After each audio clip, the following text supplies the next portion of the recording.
Very good evening, everyone. Thank you for giving me this opportunity to be here.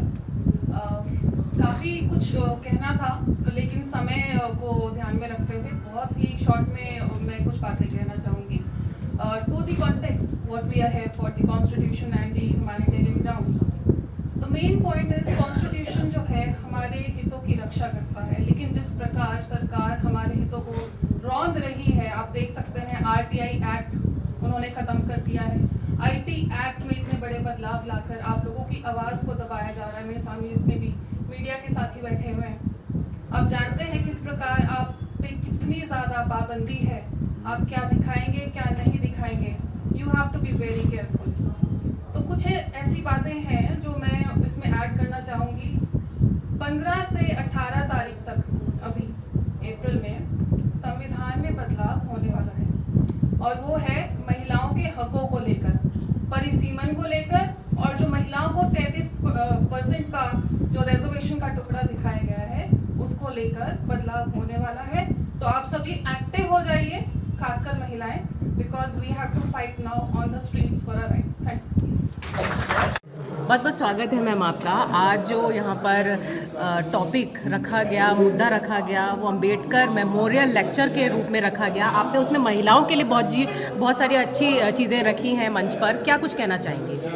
Thank you so much for this interaction. आज का दिन बहुत ही यादगार रहा, जहाँ पर हमने अम्बेडकर जी को याद किया और उन्होंने महिलाओं के लिए जितने भी जो कहते हैं बेनिफिशियल कॉन्स्टिट्यूशन में चीज़ें लिखी हुई हैं उनके बारे में हमने चर्चा करी. जी. साथ ही हमने ये भी चर्चा करी थी कि आने वाले समय में अभी 3-4 दिन बाद पार्लियामेंट में एक स्पेशल सेशन रखा गया है, जहाँ पर महिलाओं के आरक्षण के लिए बातचीत होगी, चर्चा होगी कि उसको कब से लागू किया जाएगा. तो देखते हैं कि पार्लियामेंट का क्या फैसला रहता है. बाकी हमने तो पिछली पंचायत में बोल ही दिया था कि हमें 33% नहीं, जब हमारी आबादी आपके बराबर है तो 33 के 50 तो हमें कम से कम चाहिए.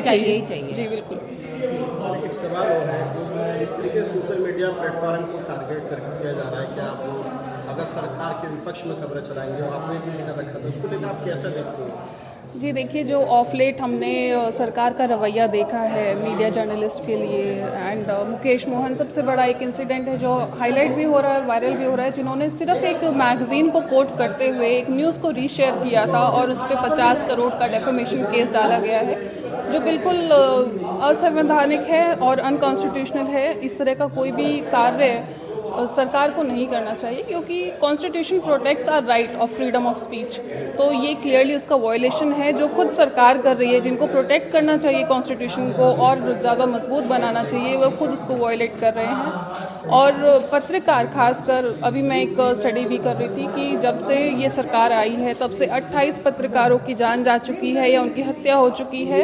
वो सारे के सारे पत्रकार एनवायरनमेंट प्रोटेक्शन को लेकर लगातार कवरेज कर रहे थे. बहुत ही दुखद स्थिति है हमारे देश के लिए.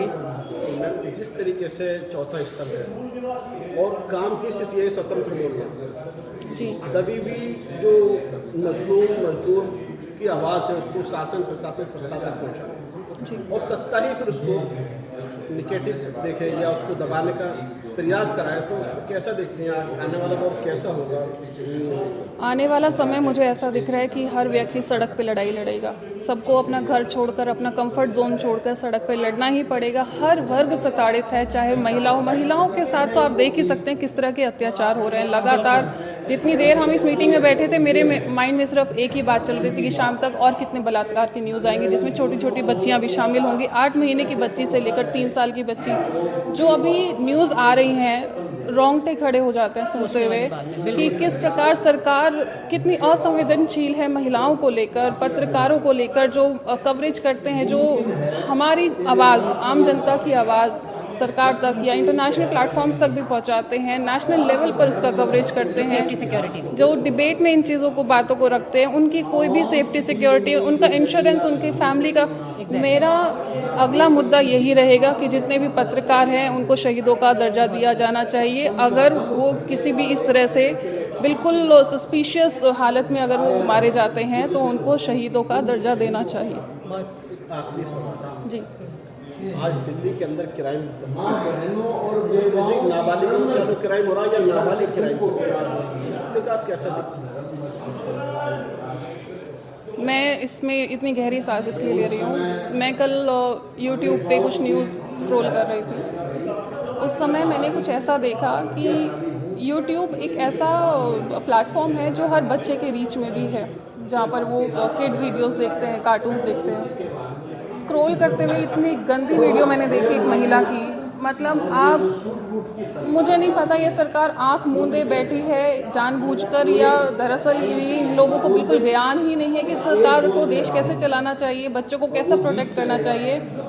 ऐसी ऐसी वीडियोस हैं सोशल मीडिया पे जो आप देखकर खुद अपनी आंखें बंद करके माथा पकड़ लेंगे कि हमारा देश किस तरफ जा रहा है। एक तरफ बच्चे हैं जो बहुत ही अच्छी वीडियोस भी बनाते हैं, जो सरकार के खिलाफ भी वीडियो, जिनके भी लेटेस्ट वीडियो ब्लॉक कर दी गई थी सरकार द्वारा।